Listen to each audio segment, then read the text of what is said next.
हर्क साम्माङजी चाहिँ फेरि पनि एकदम आवेशमा आएर सांसद भवनमा अहिलेको सरकार कहाँ छ, अहिलेको सरकार कहाँ लुक्यो, यो सरकारलाई तुरुन्तै कारबाही गर भन्दै एकदम कुरालाई एकदम मचाइरहेछन् हर्कजीले होइन। त्यसपछि लिपुलेखको बारेमा पनि कुरा गरेछन् र भिडियो के रहेछ म भिडियो तपाईँलाई देखाउन छु। लाइक कमेन्ट सेयर गर्नुहोस् है। भारतले नाका खोलेर चलाइरहँदा किन मौन छ यो सरकार? किन कूटनैतिक वार्ता गर्न सकेन?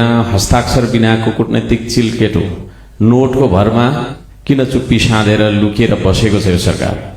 नेपाली सेनालाई सीमा रक्षामा त्यता पठायो कि सुकुम्बासी बस्तीमै दादागिरी देखाउँदै बस्यो? सीमा बनाउन नसक्नु, सीमा बचाउन नसक्नु, तर के अरे सेनाको दुरुपयोग गरेर आफ्नै गरिब जनताको बस्तीमा आतंक फैलाउनुको कारण के हो? त्यसको उत्तर चाहिन्छ हामीलाई। आज देश अभिभावकविहीन बन्न पुगेको छ।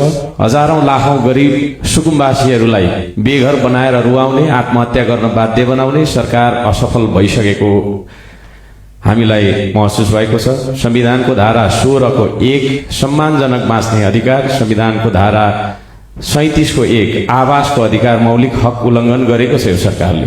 संविधान मिच्ने सरकारको कुनै औचित्य हुन्छ र? गरिबका भत्किएका बस्ती अनि बिजोग गरी राखिएका होल्डिङ सेन्टर्समा प्रधानमन्त्री जानुभयो कि जानुभएको छैन? कि आफ्नै कार्यालयमा लुकी बस्नु भएको छ? हामी उत्तर चाहन्छौँ।